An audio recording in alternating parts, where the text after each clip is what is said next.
మానవ హృదయము లేక ఆత్మీయ హృదయ దర్పణము.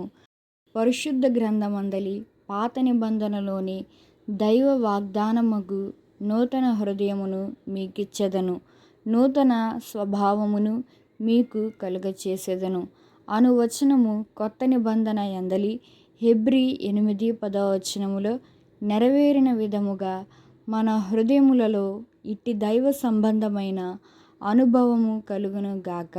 ఆమేన్. పాపము చేయు ప్రతివాడును ఆజ్ఞను అతిక్రమించును. ఆజ్ఞాతిక్రమమే పాపము. పాపములను తీసివేయుటకై ఆయన ప్రత్యక్షమాయెనని మీకు తెలియును. ఆయన యందు పాపమేమియూ లేదు. ఆయన యందు నిలిచియుండు వాడెవ్వడును పాపము చేయడు.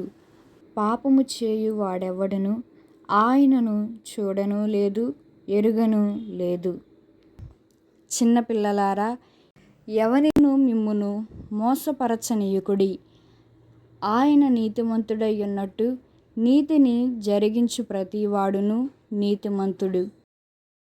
అపవాది మొదటి నుండి పాపము చేయుచున్నాడు గనుక పాపము చేయు వాడు అపవాది సంబంధి.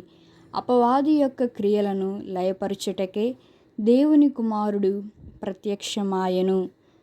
దేవుని మూలముగా పుట్టిన ప్రతివానిలో ఆయన బీజము నిలుచును గనుక వాడు పాపము చేయడు. వాడు దేవుని మూలముగా పుట్టినవాడు గనుక పాపము చేయజాలడు. దీనిని బట్టి దేవుని పిల్లలెవరో అపవాది పిల్లలెవరో తేటపడును.